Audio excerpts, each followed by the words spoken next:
Welcome to How It All Started podcast in North Iowa. My name is Erick and Nganyange, and my two special guests today are the owners of Fat Hill Brewing and Three Bells Bookstore, Molly Angstman and Jake Rajewsky. Welcome to the show, guys. Thanks for having us. Big fan, Eric. Thank you. I feel like I should do a drum roll. Yeah. So I'm going to go way back, and I'm going to start it off with you, Jake. Yep. You're from Waconia, Yes. Minnesota? Yep. Talk to me about what brought you to Mason City and when.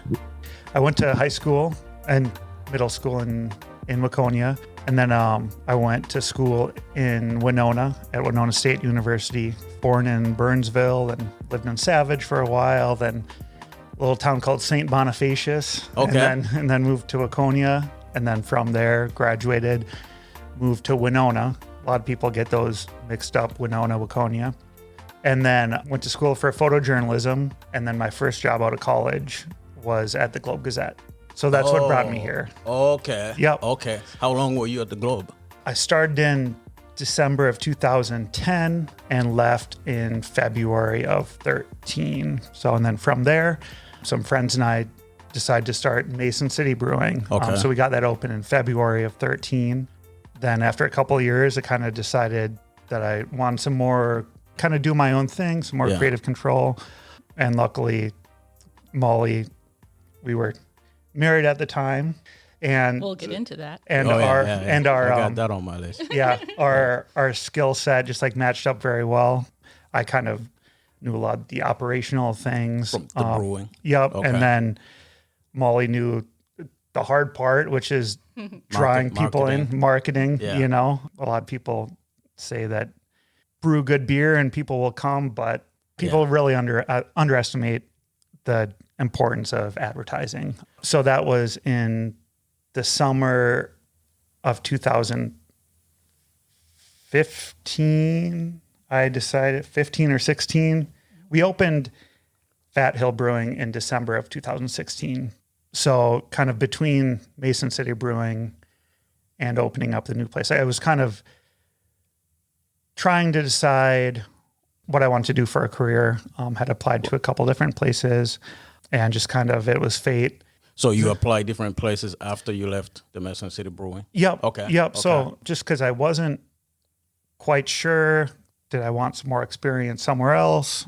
At that time, the Mason City Brewing was the only one here in town, right? Yep. Okay. Yep. So that, I think by the time I had left, Lake Time Brewing in Clear Lake was open.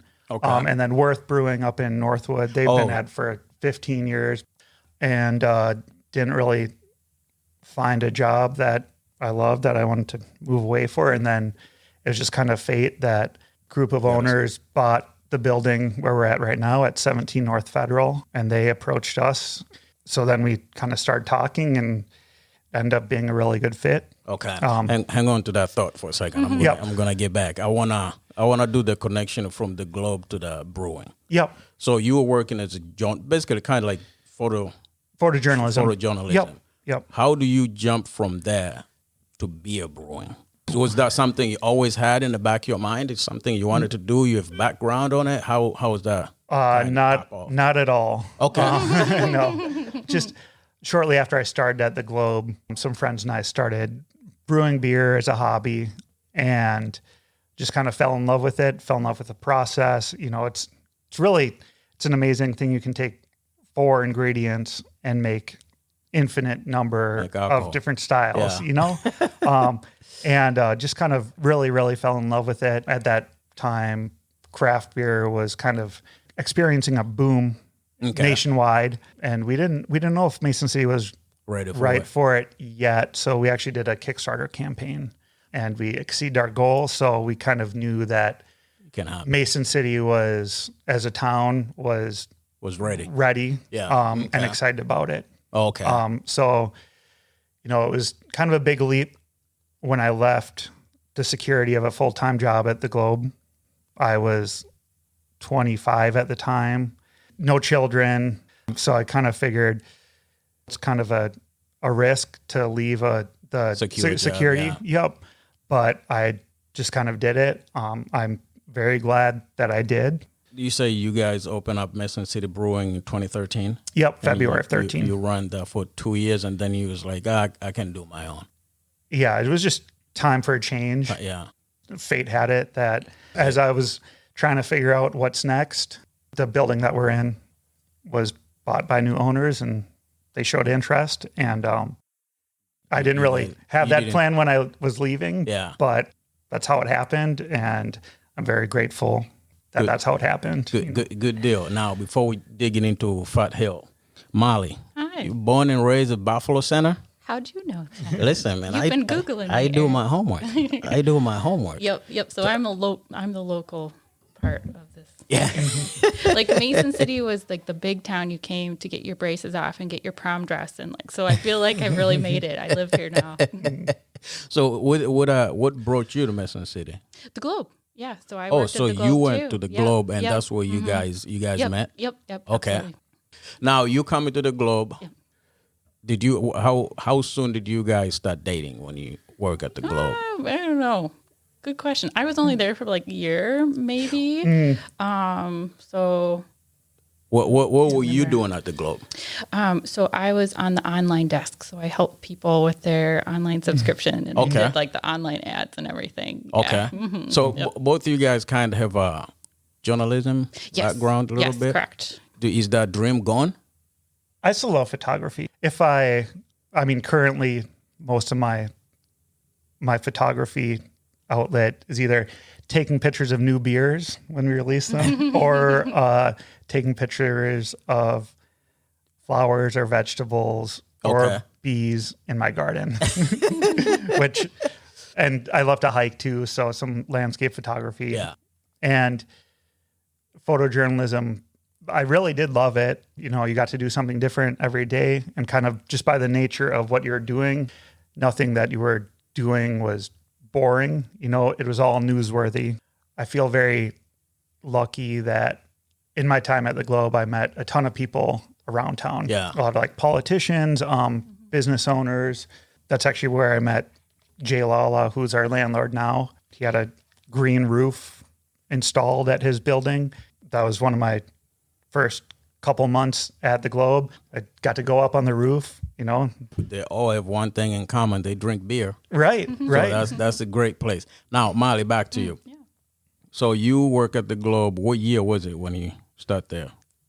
These are hard questions. No, I think I'm the same age as you, Eric. It all blends together after a certain point. That's true. That's probably very like true. 2012, 11, 13, somewhere in there. Okay. Yeah. So you just did 1 year, and then where did you go after that? It was so the Globe was like a short stint for me in between Mid America Publishing, which is out of Hampton, which is a newspaper publisher as well. Yeah. So I was there for a little bit, then tried the Globe, and then went back to the same company. So the Globe was just like a quick little, learned a lot. Yeah. Loved being in a big newsroom, met a lot of great people. But yeah, eventually went back to Mid America Publishing because I could work at home and there was a little bit more flexibility there. Okay. So now Jake is coming with this idea. Was that your idea coming out with the Fat Hill? Yeah. When we started out, Molly was still working at Mid America Publishing. So it was kind of my baby for sure. And Molly would kind of help me however she could. And kind of her role has grown and grown and grown over, you know, however many years. Now you're a pro at brewing too? Good supervisor and taste tester. How is that name Fat Hill come about? We're in Cerro Gordo County. So Cerro Gordo in Spanish is Spanish, and translated into English, it's Fat Hill. And we knew that we wanted something that kind of, we were proud of where we are. Yeah. We're very thankful to be here. So we want something to kind of represent that. And kind of most importantly, it wasn't taken. So I think there are about 10,000 breweries in the U.S. Oh, really? And each brewery has so many beers, and all those beers have their own copyright. So we're thankful, easy to pronounce, easy to spell. And it's kind of catchy name too. Yeah. You cannot forget the Fat Hill. Yeah. Yeah. Molly, I guess still got to go back to you because I feel like there's some holes in the Hot story. seat. So you say Globe brought you to Mason City. Yeah. and you start working for them. Then you went back to Mid-America. Then you meet this gentleman here. You guys start dating, and he's dropping this idea of Fat Hill Brewing. What is going on in your mind? Well, I loved beer, and that sounded really fun. And at the time, it was kind of like a new industry in Iowa. Really, like it was just kind of catching on, and just like the thought of being one of the early people in something like that really appealed to me. And I loved my job at the time. I really did. But then, do you remember the show The Walking Dead? Yeah. Have you ever seen that? Yep. Okay, so I remember seeing the pilot of The Walking Dead, and there's like zombies everywhere, and everybody is running for their life. And I remember being a little bit jealous because nobody was in front of the computer all day. And so, I'm not complaining about my job, but at the same time, I was kind of in the market for something different. Maybe every day would be a little bit different. You know, like if you have an office job, you're an accountant. Like maybe you get into a routine that kind of like, Oh, yeah. yeah. That's why I'm doing this. Right. Yeah. Exactly. He gets bored sometimes. Yeah, It's no, like, exactly. You kind of need some outlet or whatever. So Yep. I was actively looking for something different. So that like when I heard that, I'm like, oh yeah, 100%, let's do it. Okay. So you kind of got excited about the idea. Yeah. This is going to be fun. Yeah, Also, there's risk. of course. There's fear Yeah, that starting your own thing, the whole thing can fall apart. absolutely. How did you guys deal with that? I think I was ready for a challenge. You know, like give me something different. I think I was just Whatever happened. happened. Yeah. Really tried to, any new business is risky, absolutely. But I felt a lot better about opening it. Anyone who opens their own business after 5 years or however many years, you know, you'd think if I had to start over, I could tweak this or that and make it more efficient. However, whatever way, just learning more about the industry, learning about the margins of distributing versus selling direct, of kind of the whole thing. So, and, you know, we got a loan from the bank and like they said our business plan looks really solid. Sometimes I wasn't quite sure if they were just like, oh yeah, here's this money. We know that we're going to make a lot of money off you, you know? So like kind of got to know them a little bit and kind of was like, is this really like a good business plan? Yeah. You know, You just saying that. is it really make sense, or you just want the interest payments, you know? And they kind of reassured me that it looked good and there was kind of a margin of error. And It worked. It worked. And I also think the idea you guys have just more than drinking beer there. Book club. You have stuff like film, folks. Yeah. All those things I think plays a part. So it's like people are not just coming there to drink beer. They're coming there to do all this other stuff. Yeah, absolutely. We think of it as like just a community hub. Yeah, but beer is the primary and the community aspect is definitely secondary. But our goal is to have an event every single day. I like that idea. I like that idea. Now, through that process, you guys got married. Yeah, we did. Yeah. And for how long were you guys married? I think like 4 or 5 years. Yeah. And so, yeah, we tried that on for size and didn't fit quite right. It seems like it fit. Well, now is the perfect fit. Yeah, we've Is always respected each other and trusted each other. And when a relationship has those two things, kind of has a lot. We both love the brewery. We like working with each other. Oh, wow. And so we... That's great. I think you guys kind of broke the record. People who work together, date, married, and get divorced, and they still liking each other. Yeah. You don't want to kill each other. No, we talk about like the brewery and the bookstore kind of like as co-parenting, like, you know. So if you include the bookstore, I'm counting right now. So Globe, MCB, Fat Hill, bookstore. We've worked together at 4 different places. And I think you meet people that you know you're going to click with and you can't decide kind of what category of your life that you want to put them in. Turned out we figured it out, but it took a few years. Yeah. And partnership is a tough business to maintain, man. Right. What did you guys do to maintain that? I think we do a good job of like trading off between sometimes he's the dreamer, and sometimes I'm like, we don't have money for that. Yeah. Sometimes I'm the dreamer, and he's like, we don't have the data for that. I think we just mesh well in that aspect. Probably others. Yeah. It works. It works. It's always it's weird, but it works. Yeah. And Jake, do you prefer being like a silent partner? Because I was digging all this stuff about you. I couldn't find. Where's Jake?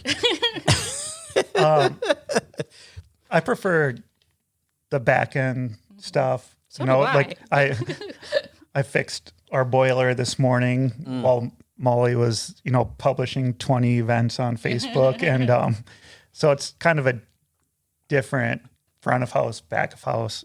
A lot of our regulars in the tap room know me probably better than an internet search does. I really love the in-person connections, the one-on-one connections. How many people you guys have working at Fat Hill? I think 8 or 9. 8 or 9. All Okay. wonderful. Yeah. Yes, very thankful. Okay. We have an amazing staff. Walk me through just basic. What's the brewing look like? What do you do? What do you mix it up? So so it's made out of, the 4 ingredients are barley, water, yeast, and hops. Okay. And are those the same ingredients all time? It don't matter what kind of drink? For the most part. Okay. For beer. Okay. Yes. I'm not real familiar with hard alcohol, how to make it. For beer, it's those 4 ingredients. Or the barley is malted, so it's kind of, you trick it in to start to germinate, so it makes some starches. I basically take the malted barley and crack the husk open of the barley, so there's a starchy endosperm in there that has a lot of starches and a lot of enzymes. So I basically mix up that crushed grain with hot water, and the temperature that I choose will determine which enzymes are active. And those enzymes will make longer or shorter chain sugars, which are more or less fermentable. And there are all sorts of different malts that you can use. Some is like heavily roasted, so it's like a darker malt. So for like a porter or a stout, there's some real light malted ones. So for like a Pilsner beer.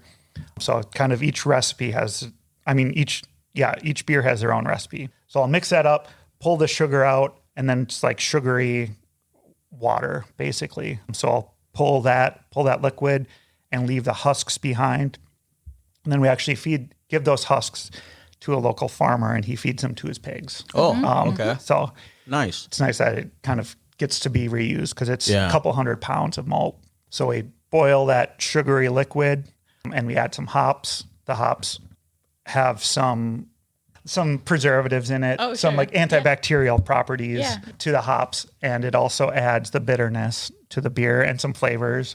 So it kind of depends when you add the beer, when you add the hops and what variety of hops. And every step, there's a million factors. Yeah. And you do all this stuff in the house? Yes. Oh, yeah. wow. We do not malt the barley in-house. Okay. But we get the malted barley, and then we crush that, and mash is the process of getting the sugar from it.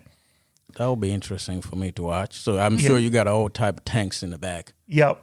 They're paid for now, by the way. Yes. Very it's exciting. Very nice. Yeah. Oh, okay. Yeah. Okay. Yeah. You guys take care of that, huh? Right. Big milestone. Yes. Good. Good. Feels good. So then I'll boil it for about an hour, add the hops, and then move it and cool it down and put it in a fermenter, and I'll add the yeast, and the yeast will eat the sugars and create alcohol and CO2 and kind of make some great flavors too. Okay. So it'll ferment for a couple of weeks. I'll cool it down. I'll pump some CO2 in there to carbonate it, and then keg it, and then we'll drink Ready it. to go. So the whole process from start to finish for an ale is about 2 to 3 weeks, and for a lager, probably about 4 to 8 weeks. Okay. How many different type of craft beer do you guys have? So we have 7 flagship Okay. beers that we always try to have on tap, and then we have 6 rotating. Rotating, seasonal, experimental. You can just say weird. Yeah, it's just weird ones. So that's where we'll have, we've tried some weird stuff. We've worked with some local growers. Yeah. My friend Steve has Twisted River Farm up in Mitchell, and we brewed with some of his basil before, just the Genoese basil. And we've also done one with the Thai basil, and you had lemongrass and coriander, which like, it's very challenging using ingredients like that because there's a lot of times when I'm brewing, I'll try to do my research, see like what historically, what the water profile looks like, the quantities. And with that, I couldn't really find anything. So it was kind of a guessing game, but we're thankful that it worked. But we'll also have less weird stuff like Oktoberfest is I think our quickest seller.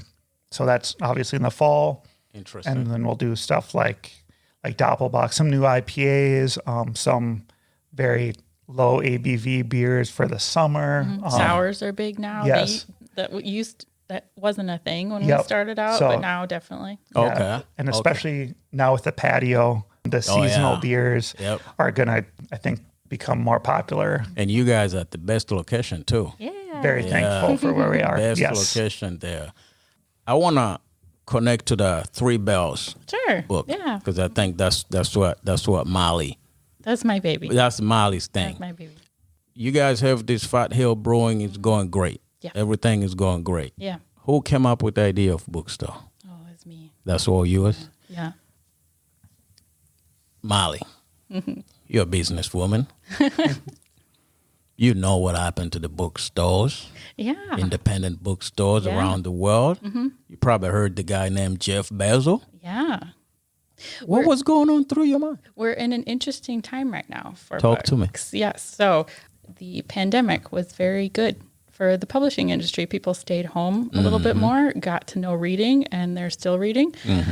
So book sales were up during the pandemic, and I think there is quite a bit of a attraction for nostalgia, attraction for paper, like that cottagecore vibe where people like de-stress away from screens and stuff like that. And Mason City had been without a bookstore for Oh, wow. a while, probably like 7, I think so, because the last one was that one at the mall, wasn't it? 5 or 6 years probably. And then during pandemic, the Downtown Association here came out with a survey where they just asked people like, what kind of businesses do you want downtown? What do you want to see?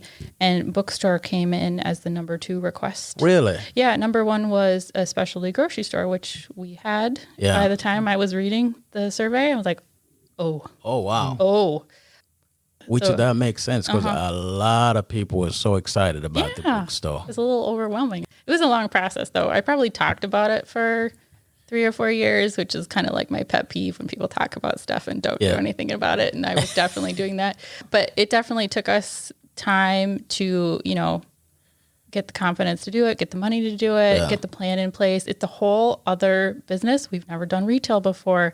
It is a whole number job for me. So it was a lot to figure out. And it definitely took me about 2 years between like kind of making the decision to, we're going to do this to opening the door. Yeah. So. The bookstore, I think this kind of goes back to the job that Molly does, kind of building the culture at the brewery too. It's true that Jeff Bezos will sell you a book for cheaper, but it's also true that you could go and buy a 30 pack of Busch Light for cheaper than you can get beer at the brewery, That's true. It's about community. Correct. Yeah. So I think a lot of people are kind of looking for that third place. It's not home or it's not work. It's kind of a place where they kind of know the people who are there. They're comfortable. Yeah. And, whether it's a coffee shop or a bookstore or a brewery, I think those are the places that we really love to hang out. Yep. Okay. Just that human connection. And like the bookstore definitely like came from Fat Hill because at Fat Hill do 2 book clubs a month. And then we've had author visits and this gigantic book exchange in the winter and like kind of just outgrew that part of the space. Yeah. So kind of wanted a different space for that kind of stuff. So, yeah. I think that's a great addition to this town. Thank you. Yeah, I've seen you. You're bookish and nerdy. I love it. I've been reading like crazy in the last I don't know how many years. So when I heard that, I was like, oh man, this is great. Yeah. Anything really good you're reading right now, Eric? I've been into Stoics. Okay. A lot. Okay. Lately, so I've been trying to not just read about Stoic, kind of practice that stoic life Sure, a little sure. bit. So Yeah. I've been really, I love classic. Yeah, just into like a comment on that. Like we overstocked the classic and poetry section in the bookstore when we first opened because we thought it was like an atmosphere piece. Like Yeah. It was a decoration. Turns out, no, people really, really do want those books. And Classic. it's like one of the most popular sections we have. So you're mirroring something that's happening. Yeah. My rule of thumb, I'll buy from you guys first before I buy We from appreciate Amazon. that. Thank you. Yeah. Yeah. So Molly, you're in the classics books. Yep. You're doing all these book clubs at the Fat Hill. Yeah. Love books. You do a book thing on the summer. And you read, oh, people want a bookstore in town. Yeah. You're saying, dang, dang, dang, maybe we can do this.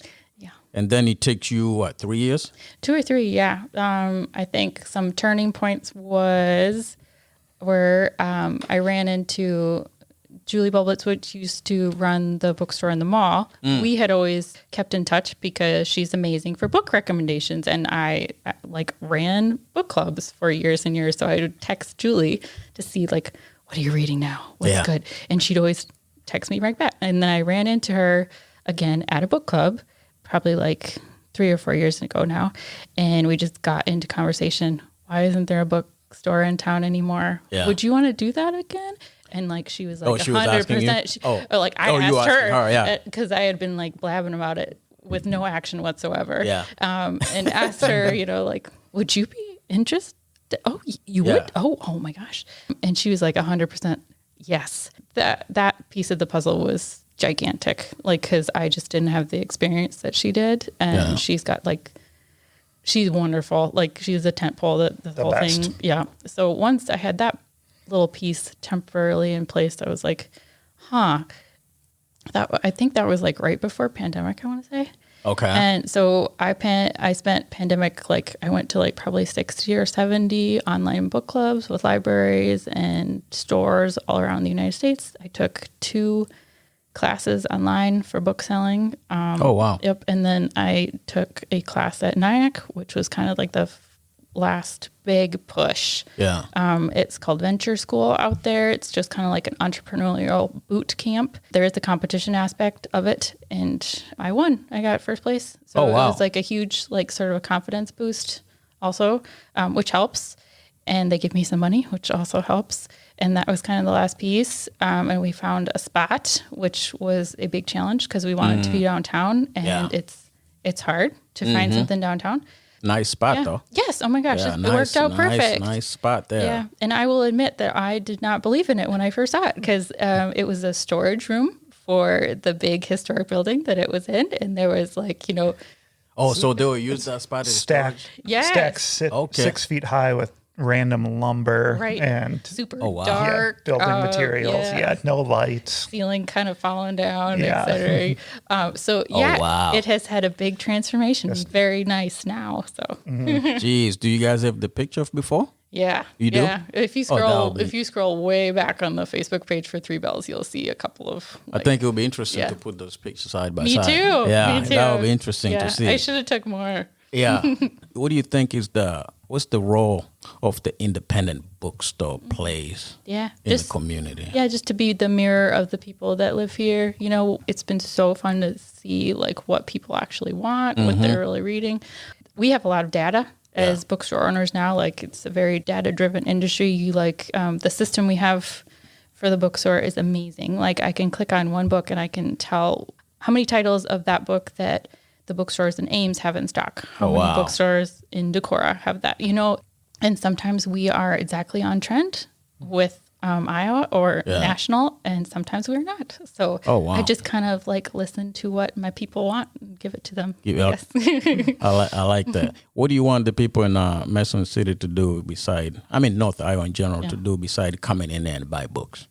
To make sure you guys are gonna be there for the next, I don't know. Come in and have a 10, great 15 conversation. Tell your friends about it. Yeah. Yeah. Yeah. Word of mouth is really great. We love it when new people come in, and it's a small business. I think a lot of people, if you've been into one Barnes & Noble, you've probably been into them all. You know? Yep, that's So true. That's I true. think people really love coming in and seeing kind of the lounge area and some of the decor.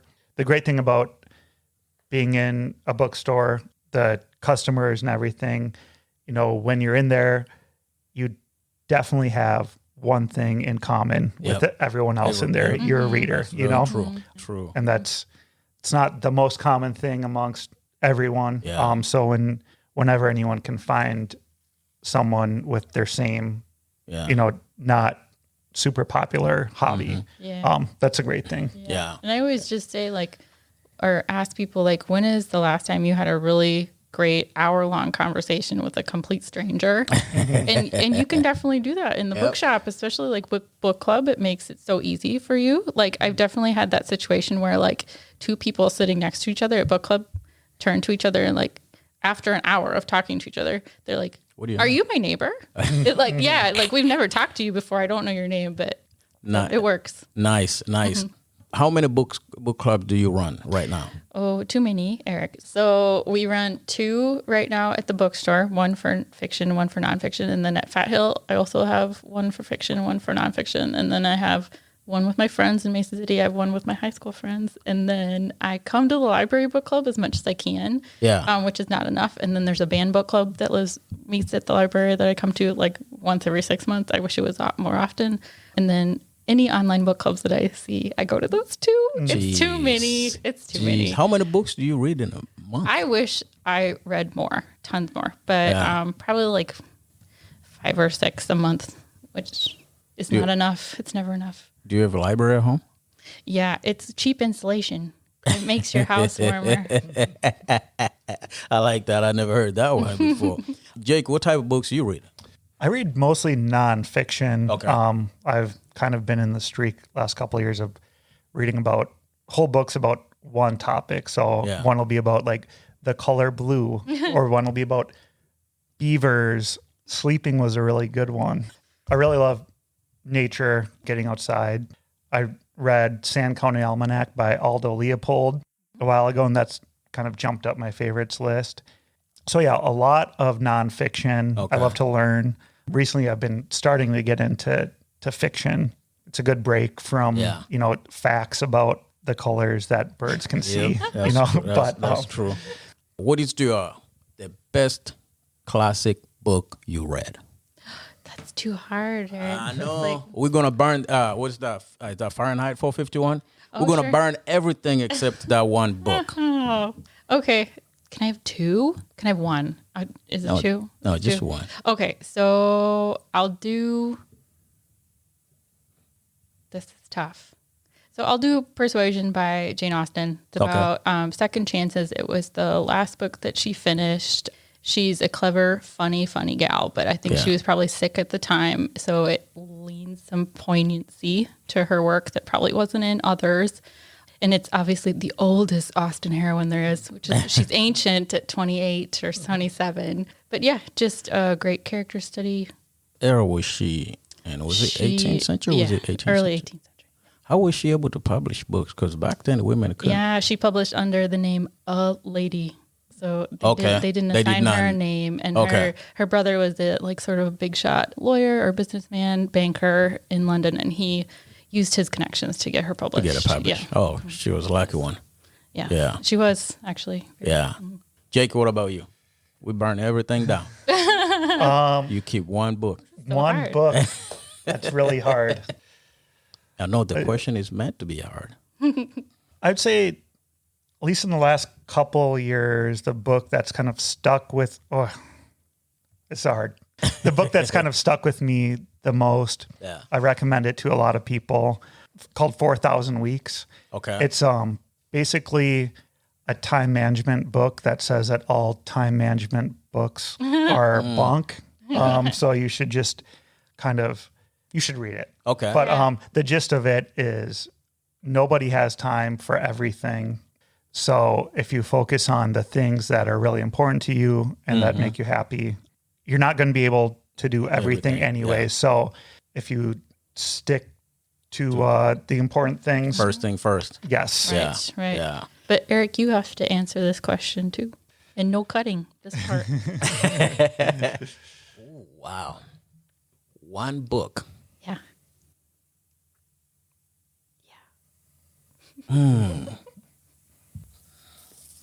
Oh, boy. You know what? I'll probably say, I'm not even going to go to the classic. Okay. I'll say, oh gosh, maybe not that one. It's hard. Top three, Top three? and then I'll pick one. Okay. If I would do top 3, I would say probably one of them is Man's Search for Meaning. Sure. Viktor Frankl. Gosh. Can I put all Plato's dialogue into one? Sure. I would say those because they kind of changed my life a lot. Nice. Cool. You do like philosophy, don't you? Yeah. I love philosophy. Oh, I try to ignore that completely. And I would say another book, probably powerful one for me, was John Stuart Mill on Liberty. Oh, sure. Okay. Yeah. I would say right now that would be 3, but if you ask me 2 hours from now, that list is probably going to be different. Same. We talk about like what is our favorite beer question, and like my favorite answer is always the one I have in front of me, and like the book question is the same. Yeah. Whatever I'm reading now is my favorite. That's true. What do you see the future of Three Bells book? Oh, awesome! Whatever the community wants it to be. Oh, you're gonna Yeah. Okay. Like we've been pleasantly surprised how big the kids stuff and kids section has become. So I think that's going to be even like more of a thing for us. Yeah. We just had our first author visit last night. Very well attended, super fun. So I consider that like part of our future too. A lot of events, just a center of nerds of all kinds. You know, whatever we're needed for, we'll be here. Oh, Well, good. With the brewery, over the years, we've kind of adjusted as we went along, Yeah. you know, and we'll probably do the same thing at the bookstore. So we opened and kind of had our idea in our mind of what it's going to be. Yeah. And, you know, people asking for different beers or, you know, adding wine or ciders or different events. We kind of let the people show us what they want. What they want. And I like that. yeah, one I like thing, that People approach. vote with their credit cards. yeah. That's true. Yeah. I like that approach. So one thing Yeah. that we really tried to avoid is any kind of sense of complacency. You know, we just added a patio this last year. It was like our 6th-year open, which is like a massive undertaking. So we're thankful that the city was helpful for us for that and our neighbors. I'm very thankful that people showed up, you know, but I think with the bookstore and the brewery, we're just always trying to get better. You know, there's no end goal. It's just always trying to get better. Good. Since I don't drink beer, one of these days on summertime, you might see me on the patio there with my book reading. Nice. Yeah. Please don't kick me out. No. We have a nice root beer and a nice lemonade that people get. Yeah. Yeah, I'm a lemonade guy. Definitely I can do that. Good. I heard you from Crib, Joe Malone, Oh, yeah. and you broke down the Three Bells Yeah. thing, the sisters, and Yeah. break that down for me, the whole Sure. name. Yep, sure. Are you familiar with the Bronte sisters at all? So like Jane Eyre, Wuthering Heights. that No, kind of- I heard that for the Yep. first time from Okay. you. Yep, awesome. Yeah. So they were a family in the north of England in the like mid 1800s, and like out of nowhere, this tiny family in the middle of nowhere produces like these 3 daughters that are amazing writers. There's no reason that they should be this good. And so they all try to publish, and of course, time and place, publishers don't want to publish women. So they have pen names, and I thought it was just amazing that they chose to be a family in the publishing world as well as at home. So they all publish under the same name, Bell. Oh, Yeah. wow. Okay. Yeah. So yeah, it just kind of spoke to me because publishing is very hard now. Publishing has been hard in any age. So every little book on our shelf in the bookstore is a little miracle, and it's a good way to remember that with the name. And just any author that comes in our door that wants to do something, I just want them to know that we really, really appreciate their struggle and know how hard it is. Oh, yeah. I think people, when they look at a book, they just see a book, but you know, each book is weeks and months and years of someone's life that they poured into it. You know, it's a magical thing. Yeah. You know, Yeah. And imagine how many people just started, they had a book idea and quit. right. And it's, maybe this is not good. I mean, Grisham, I think, was talking about one is biggest sell is Time to Kill. But a lot of publishers told him, this is trash. Yeah. It's not going to sell. Yeah.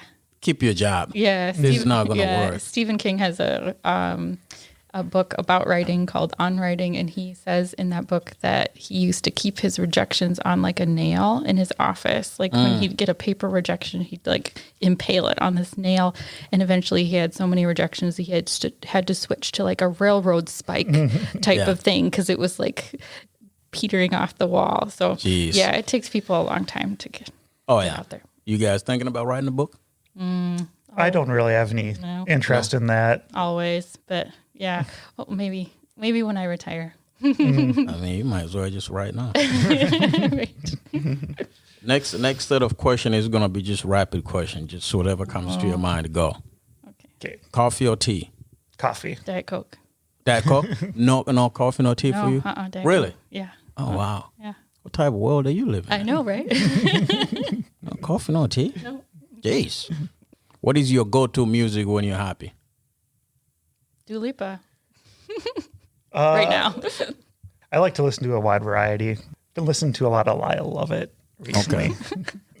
Loretta Lynn. Been kind of a country-ish phase, but He's an old soul. yeah, last couple of days I downloaded some Wilco CDs a couple days ago, so those have been on. I like a wide variety. In the brewery, we have Pandora, so it plays a wide variety, and that's kind of something that I really love. Okay. So we listen to Zydeco music once in a while. It's like Cajun and Zydeco. You know, I started playing it as a joke, but I kind of like it. It gets stuck in my head sometimes. Stuck in your head. Yeah.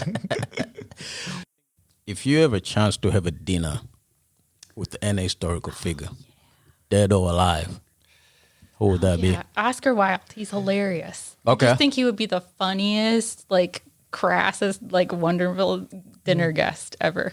Okay. He would be a good one. Yeah. Okay. Maybe this is recency bias because I just finished listening to his book again. But Anthony Bourdain would be a lot of fun. Oh yeah, 100%. Yeah. Maybe might be a little bit philosophical questions, but I like to ask people this. What impact do you want to leave in the world when it's all said and done? Just making people's, I mean, we're going to get philosophical. Yeah. Like very big picture, just kind of having a positive impact on as many people's lives. What that look like? It means, I think about the bookstore and the brewery.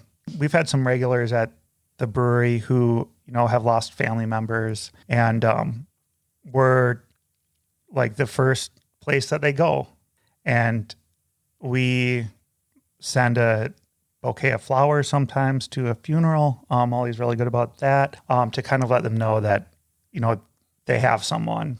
I think just building those relationships with our customers, with our coworkers, and with the community, you know, just improving people's lives in kind of whatever way we can. I just will back that up saying it's such an honor to be the background of all these important life events for people. People have gotten married at the brewery. Oh, yeah. People have had funerals there, baby showers, like big corporate like anniversaries, et cetera, et cetera. It's just, it is an honor. Yeah. When I'm feeling really sappy, I'll look at a full fermenter of beer. It's about 200 gallons of beer. And, you know, somewhere in that 200 gallons, it could be the first beer that a couple shares on their first date and they end up getting married. It could be the beer that someone's new to town and they're looking for a new place to hang out, making conversation about it. It could be their first beer in Mason City. I want to circle back a little bit to the Fat Hill Brewing. We talk about events you guys have there. The film folk, can you guys break down what that is all about? It's a book club except for movies. Oh, really? Yeah. So we just like pick one movie a month and everybody watches it on their own and they come in and we talk about it. Oh. Yeah, I've got probably like 15 discussion questions and we also do like a fun fact round, mostly from IMDb. And so, it takes about an hour and 10 minutes. And then like some people linger, some people don't. This week we're doing Dune Part 2. We've done like, we do like classics. We do like like buzzy, whatever. It's all over the place, really. So we go through the American Film Institute Top 100, which is a good guide. So we usually pick one of those and then a new one and then one of the AFI list. And, so it's been really fun for my film education. For some reason, I thought maybe you guys would start thinking about filming movies in there. Yeah. Oh, that would be cool. That would be cool. I think a hearing aid commercial was filmed in there once. Yeah, we did. Yeah. Oh, really? 100%. Or not hearing aid, but the hearing center. Yeah, Audible, I think. Yeah. And we like have talked about doing like movie screenings and stuff, but we don't have the equipment. And we kind of did the research, and like the licensing is kind of like cost prohibitive sometimes. So maybe probably not that. But we love movies at Fat Hill. So Next time when you guys do Godfather, let me know. we just did it a couple months ago. Oh, did you? Yeah. What do you guys see the craft beer industry? What's the future look like? Because I seen a lot of people showing interest to it, especially local beer. Right. It's definitely changed. When we were first starting, when I was first getting into the industry, 8 or 10 years ago, the craft beer was experiencing double-digit growth every year, and just these big regional breweries were growing and growing, and then they were bought by Anheuser-Busch or Miller Coors or Constellation. They own Modelo. There were some astronomical sales figures, like Lagunitas was bought for $1 billion. That's a lot of money to turn down. Mm-hmm. Yeah, Modelo bought, who'd they buy? They're a company out of San Diego, I forget their name. They bought them for $1 billion, and then about 6 years later, they sold them for under 100,000, which is insane. Mm-hmm. They were kind of building for growth that wasn't sustainable. From the start, we saw that the appeal of the local breweries isn't necessarily, people like to buy things that are local. 30 years ago, the local beer here was probably like Shell's Brewery, which is made in New Ulm. Now the local beer depends what block you're on. So people still like to support local, but there are just more breweries, and so sometimes we'll see other breweries in the state or like anywhere in the nation. They'll start very small and kind of get that ambition to grow and grow and grow. The further out you push your beer, the harder it is to sell it. I can talk my neighbor into it here, but if it's in Omaha, why is someone couldn't buy my beer in Omaha? Yeah. Even if it's the best beer, it's just one of many on the shelves there. And especially if they have their own local beer there. Correct. I think the general trend will kind of move towards more and more breweries will kind of look more just like a bar that brews their own beer. What's some of the challenges running the bookstore, running the brewing? What's some of the challenges you guys? There's definitely some overlap in both. Number one, reading minds is always a challenge. What do people want this week? And number two, I just think it's like technology and like things breaking. What do you mean by technology? For me, the system at the bookstore, it's a very nice system, but it was made by a computer for other computers, not like a human. So just like overcoming all the details on a system like that. I don't know what about the brewery. Yeah, everything has broken at the brewery multiple times. Every single thing. And kind of, I'm not a super handy guy, but I've kind of, things have broken enough that I learned how to fix it. I replaced a sensor switch on the boiler this morning. Ooh. And it seems to be working, Pause for applause. Yeah. Until you get back. Right. I know. We'll see. There are a million challenges. One of the things is that we just never know if it's going to be busy or not. We'll have general ideas, like it's probably going to be busier on Band Fest weekend than like New Year's Day, kind of just from weekend to weekend. If it's snowing this weekend, so everyone's just going to stay in their house, or if it's snowing this weekend, so everyone's going to want to get out, get in a warm tap room and stay there all night. I think after so many years, I just really have no clue. I mean, tonight we don't really have any like real massive events. We have a film club. It could be the busiest night we've ever had. We don't know. And you guys open at 4 o'clock every day? With the brewery, 4 to 10, Tuesday, Wednesday, Thursday, and then Friday is 4 to 11, Saturdays noon to 11. Okay. Do you guys serve food in there? No? Last time I was there. Okay. Nope. We encourage people to bring in Bring the food. food. Yeah, okay. and food trucks in the summer. Oh, okay. Well, anything else you guys want to throw in there? Just thank you. Yeah, thank you for doing this. This We podcast feel like is great celebrities. Thank you guys for showing up. First, I thought maybe Jake might not show up. Oh no. I made time for it. Yeah, So we I'm gonna appreciate you scheduling around Yes. our crazy No, life. thank you. No, I appreciate not a it. problem. Well, that was Jake and Molly. Thank you very much, guys. Woohoo, thank you. Thank you, Eric. Bye, Eric. Yep.